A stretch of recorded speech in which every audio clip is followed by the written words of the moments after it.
नमस्कार, मैं श्वेता सिंह आपका स्वागत करती हूं। रात के 10 बज रहे हैं। आप आज तक पर दस्तक देख रहे हैं, जहां आज आपको दस्तक देकर आवाज उठानी है उन बीमा कंपनियों के खिलाफ जो प्रीमियम तो हजारों रुपए का वक्त पर लेती रही, लेकिन कोरोना के इलाज में खर्च हुए पैसे का क्लेम देने में जनता को धोखा दे रही। आम आदमी अपनी रोज की जिंदगी की जरूरतों को कम करके हेल्थ इंश्योरेंस का प्रीमियम भरता है, इस उम्मीद और भरोसे के साथ कि बीमा कंपनी जरूरत पड़ने पर अस्पताल में खर्च होने वाला पैसा भरेगी। लेकिन आज तक को सैकड़ों दर्शकों ने फोन करके बीमा कंपनियों की बहानेबाजी और क्लेम का पैसा पाने के लिए पापड़ बेलने को मजबूर करती हेल्थ इंश्योरेंस कंपनियों की सच्चाई बताई। बीमा कंपनियां भरोसा तोड़ सकती हैं, लेकिन आज तक अपने दर्शकों के भरोसे के साथ हमेशा खड़ा रहता है। इसीलिए आज हमने तय किया कि दस्तक देंगे उन इंश्योरेंस कंपनियों के विश्वासघात पर जिनका शिकार आम इंसान हो रहा है। 50,000 सम इंश्योर्ड मनी था। मैंने उसके लिए जैसे ही मैं अस्पताल में भर्ती था, एक दिन बाद जब थोड़ा नॉर्मल हुआ, ऑक्सीजन लेवल सही हो गया, हमने उनको फ़ोन पे इंटीमेशन दिया था 1 मई को। उसके बाद उन्हें चूँकि डिस्चार्ज के भी कागज़ चाहिए थे, तो जब हम अस्पताल से डिस्चार्ज हुए उसके बाद जैसा उन्होंने कहा, एक ऐप था उनका, उसके माध्यम से उनको हमने सारे कागज़ पहुंचाए।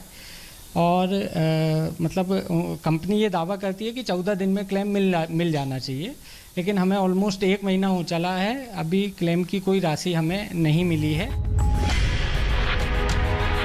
राहुल को हेल्थ इंश्योरेंस होने के बावजूद अस्पताल का 80,000 रुपए का बिल भरने के लिए पत्नी के गहने गिरवी रखकर गोल्ड लोन लेना पड़ा। किश्तें उसकी कटनी शुरू हो चुकी हैं। बीमा कंपनी ने जो भरोसा काटा, उसका कोई समाधान नहीं।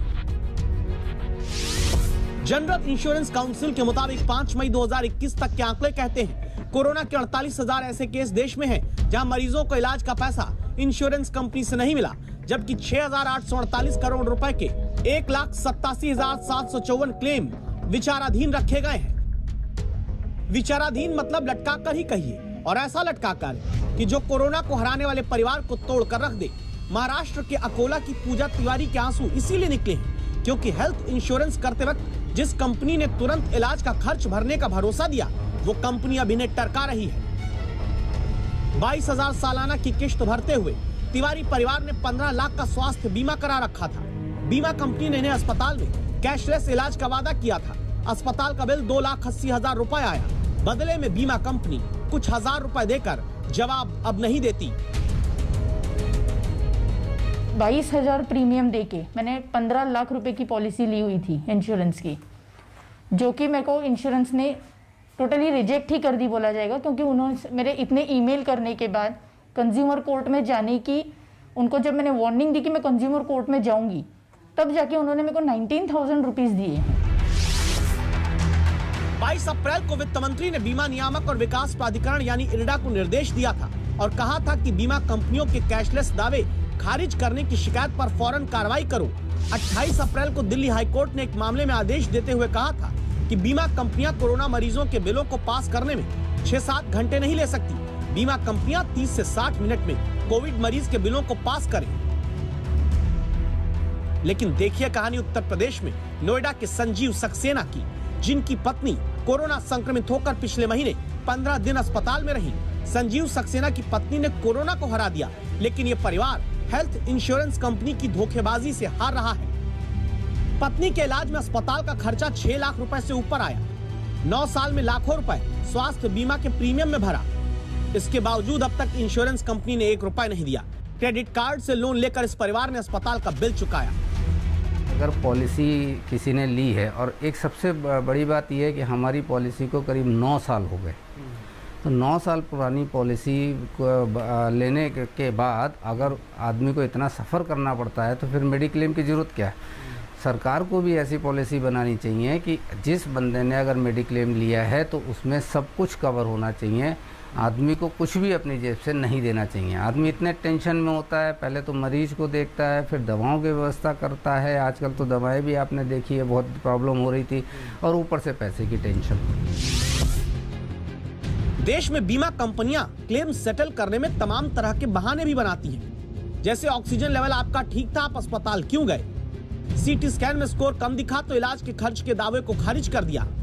कोरोना के साथ और कोई बीमारी पाई तो भी क्लेम खारिज कर दिए जा रहे हैं।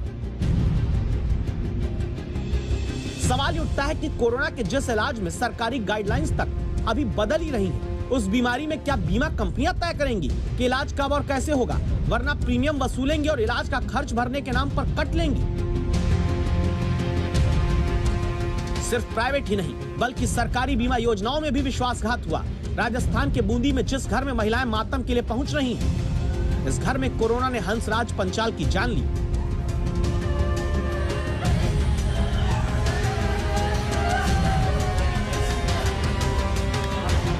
बची खुची जिंदगी अब इस परिवार की कर्ज के बोझ में दबी है, क्योंकि हंसराज के इलाज का खर्च लाखों में आया। सरकारी दावा था कि चिरंजीवी योजना से मुफ्त इलाज होगा, प्राइवेट अस्पताल ने इसे माना ही नहीं।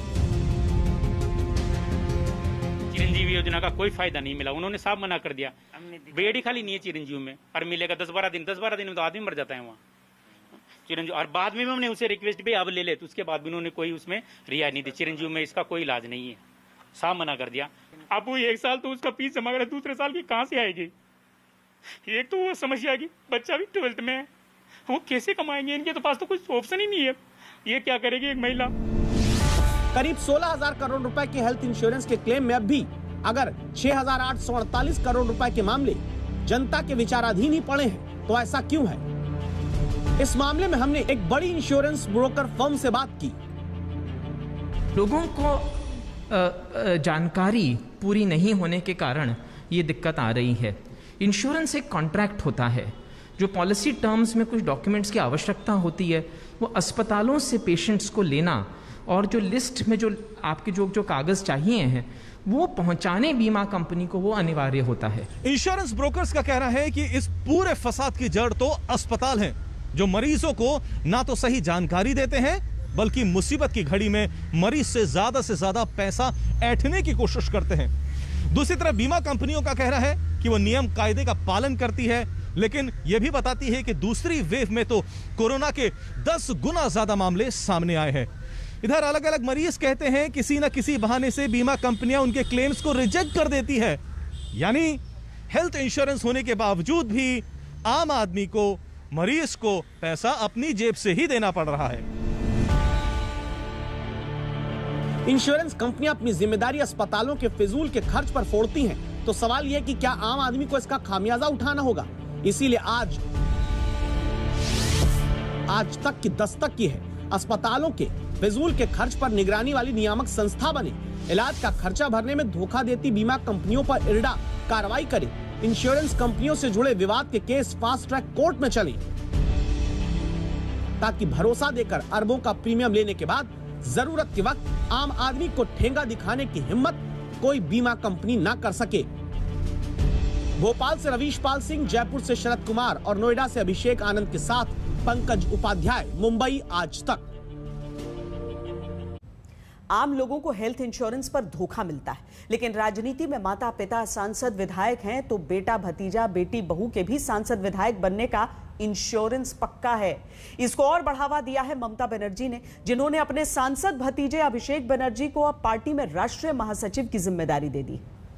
ममता जी भतीजे को सीएम बनाना चाहते हैं, भतीजे को सीएम बनाना है या सोनार मामला बनाना है, बताइए भाई। वंशवाद की जिस बेल पर बंगाल का चुनाव चढ़ता रहा, आखिरकार उन्हीं आरोपों को ममता बनर्जी ने सियासत के ध्रुव सत्य के रूप में बाकी राज्यों की तरह स्थापित कर दिया। तीसरी बार सत्ता संभालने के 34 दिन बाद ही ममता ने भतीजे अभिषेक बनर्जी को राष्ट्रीय महासचिव टीएमसी का बना दिया। 2011 में टीएमसी की युवा विंग संभालने से सियासत में आए अभिषेक 2014 में लोकसभा का टिकट पाकर पहली बार सांसद बने थे। 10 साल में अभिषेक बनर्जी अब ममता की पार्टी की नेशनल पॉलिटिक्स का चेहरा बन रहे हैं, जो वंशवादी राजनीति के आरोपों पर बीजेपी से एक मांग करते हैं। मैं तो कहीं बार बोला हूं, फिर दोबारा दोहरा रहा हूं।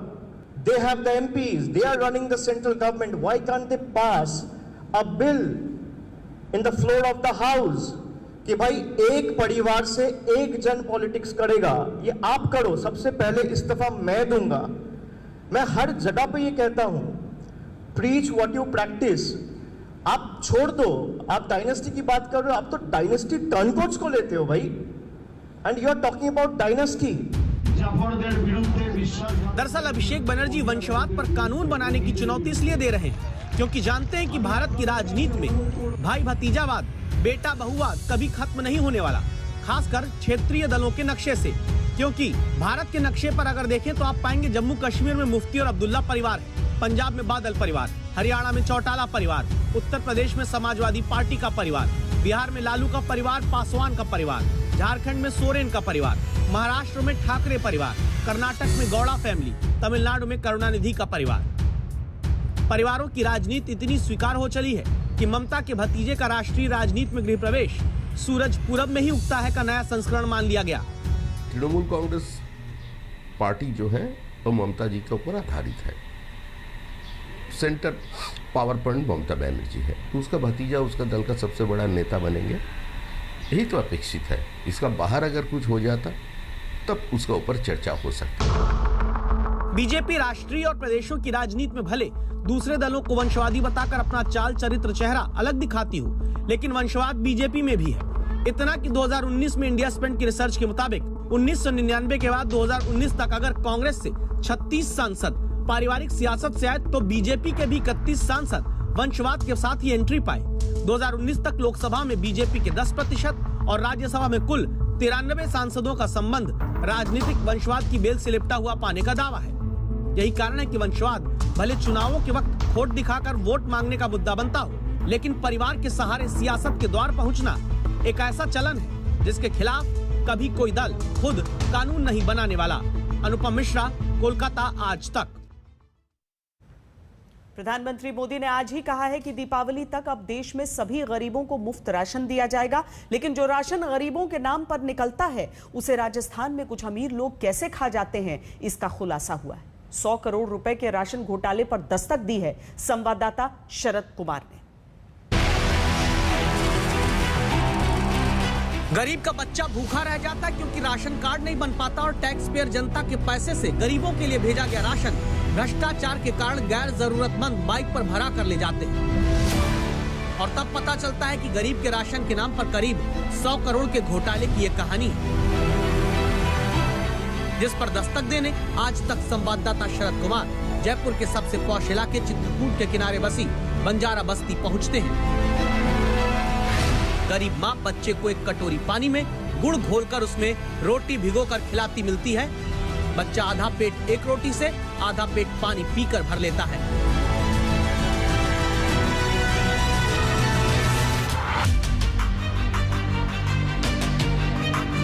ये गरीब इसलिए राशन सरकारी नहीं पाते क्योंकि राशन कार्ड चाहिए, इसके लिए एक पता होना चाहिए। तो सवाल उठता है कि गरीब के बच्चों को भूखमरी के झूले में डालने वाला कौन है? जयपुर में यह बंजारों की बस्ती है जिन्होंने कभी भी अपने जीवन में सरकारी राशन देखा नहीं, सिवाय लॉकडाउन के दौरान जब सरकार इनके घर आकर सरकारी राशन दे गई थी। यह सिस्टम है, सिस्टम में इस तरह की समस्याएं हैं कि यह लोग सरकारी राशन की दुकान तक जा नहीं पाते हैं और जो सरकारी राशन है वह लोग उपयोग कर रहे हैं जो उसके लिए योग्य नहीं है। कौन है वो लोग, अब ये देखिए। दौसा के सरकारी दफ्तर में भीड़ उन लोगों की है जो वर्षों से राजस्थान में गरीबों के हक का राशन उठाते रहे, जबकि इनमें ज्यादातर सरकारी कर्मचारी हैं। कुछ के घर वाले तो डॉक्टर भी हैं। गरीबों का राशन अब तक खुद अयोग्य होकर उठाने वालों में से एक कालूराम है, जो सरकारी टीचर हैं। इन्होंने गरीबों के हक का 780 किलो गेहूं अब तक खुद अपने घर पहुंचवा लिया था। अब नोटिस पहुंचा तो 21,000 रुपए भरने पहुंचे। तो डीलर ने किया था, कुछ हमारी मैसेज लेके आई थी, मेरे को पता नहीं था इस चीज़ का। ये बात है। इधर से नोटिस गया था, नोटिस जाने के बाद राशि जमा करेंगे। इसी तरह ये देवी सैनी है जिनके घर ऐसे गरीब बच्चों के अधिकार का सरकारी राशन अब तक पहुंचता रहा। सैकड़ों किलो गेहूं बेहद गरीब नागरिक का खाकर अब ये भी हरजाना भरने पहुंचे हैं। अनजान होने के कारण हमको इस बात का पता नहीं था। अब नोटिस आया कि भाई आपके इतने पैसे का रिकवरी है, इसको जमा कराओ, नहीं तो आपके खिलाफ एक्शन लिया जाएगा। तो इस वजह से आज हमने 26,730 रुपए का चालान जमा करवाया। राजस्थान में 100 करोड़ के राशन घोटाले का पता चला है, जिसमें सरकारी टीचर, डॉक्टर के घर वाले गरीब का राशन उठाते रहे। 27 रुपए किलो वाला गेहूं 2 रुपए किलो की दर से राशन कार्ड बनवाकर खाते रहे। 55% आरोपियों से रिकवरी हुई, 45% आरोपियों से पैसा वसूलना बाकी है। ऐसे कुल कितने लोग राशन घोटाले को अंजाम देते रहे? सच जानने खाद्य आपूर्ति विभाग के प्रधान सचिव के पास संवाददाता शरद कुमार पहुंचते हैं। 80,000 से ज्यादा सरकारी कर्मचारी अधिकारी ऐसे आइडेंटिफाई किए गए पूरे राजस्थान के 33 जिलों में कि भाई इतने 80,000 लोग ऐसे हैं जो कि लगातार गेहूं उठा रहे हैं। कोई 1 साल से उठा रहा है, कोई 6-7 साल से। ये राशन लेने वाले लोग ऐसे होते हैं जो 100 रुपए का पेट्रोल डलवाकर 27 रुपए का गेहूं 2 रुपए किलो की दर से खरीदने आते हैं। ये भ्रष्टाचार डीलर, स्थानीय नेताओं, सरकारी कर्मचारियों की मिली भगत से होता है। बड़े बड़े आते हैं जिनको जरूरत भी नहीं है वो भी आते हैं। 4 व्हीलर लाते हैं, कोई स्विफ्ट ला रहा है, कोई क्रेटा ला रहा है, कोई एस्कोडा ला रहा है। पैदल तो कम ही आते हैं। हमने कोरोना के पहली लहर के दौरान सड़क पर गांव से लेकर शहर तक 2 जून की रोटी के लिए लोगों को भटकते हुए देखा था, मजदूरों को भिखारी बनते हुए देखा था। यह सब इसलिए हुआ क्योंकि संपन्न वर्ग के लोग आज भी गरीबों के अनाज खा रहे हैं। राजस्थान में अकेले 100 करोड़ का गबन सामने आया है। गरीबों का गेहूं खाने वाले भ्रष्टाचारी सरकारी कर्मचारियों से अब तक राजस्थान में 56 करोड़ रुपए की वसूली हो चुकी है। दावा है कि राजस्थान में 1,69,00,000 लोगों के राशन कार्ड में गरीबों का अन्न लूटने वालों की बड़ी तादाद हो सकती है। शरद कुमार, जयपुर, आज तक। आतंकवाद की वजह से अक्सर चर्चा में आने वाले कश्मीर के 3 जिलों ने देश के सामने मिसाल पेश करते हुए दस्तक दी। घाटी के 3 जिले बांदीपुरा, शोपियां और गांदेरबल में 18 साल से ऊपर के सभी लोगों को वैक्सीन लगाई जा चुकी है।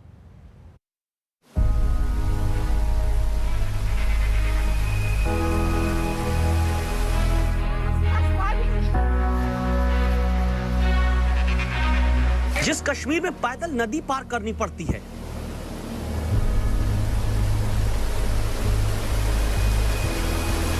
जिस कश्मीर में घाटी में पैदल ही जा सकते हैं,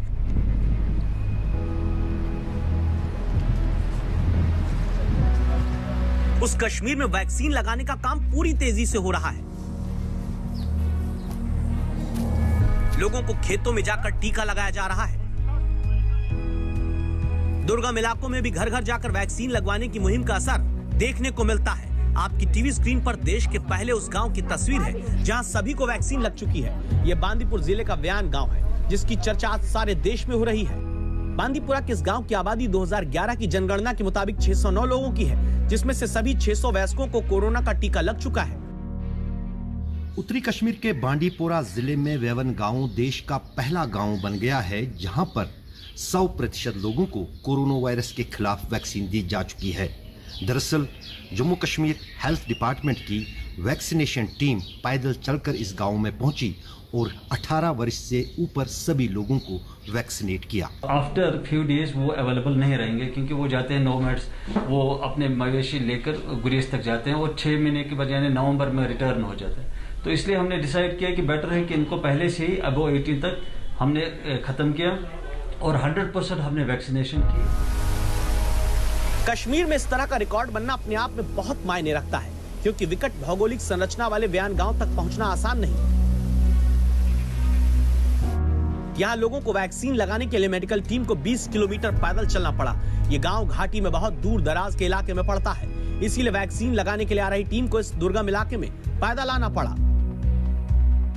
अफवाहें हो रही थी कि लोग नहीं आ रहे थे वैक्सीनेशन के लिए, उनको हमने वैक्सीनेशन किया, घर घर जाके, डोर डोर जाके। सुबह हम निकले हैं, इस टाइम हमने पूरी 100% वैक्सीनेशन कंप्लीट की और इसका सबसे ज़्यादा जो जाता है, इसका श्रेय वो जाता है BMO बांडीपुरा और CMO बांडीपुरा, जिन्हें हमने पूरी ताउन दी और हमें यहाँ पर पूरी अच्छे से वैक्सीनेशन 100% कंप्लीट किया है आज। कि हम शुक्रगुजार करते हैं डॉक्टर की टीम की, यहाँ हमारे घर घर में वैक्सीन किया है कि, और मैं ये भी अपील करता है सब लोगों को कि छोटा जो जिसको भी वैक्सीन करना है वो करा दो। स्वास्थ्य विभाग की सारी कोशिश देश में चर्चा का विषय बनी। बांदीपुरा की तरह बाकी रिमोट एरिया में भी कोविड टीकाकरण कार्यक्रम जोर शोर से चल रहा है, जिसमें स्वास्थ्य कर्मियों की टीम इस तरह से नदी को पार करती है। ये जम्मू कश्मीर के राजौरी जिले की तस्वीर है।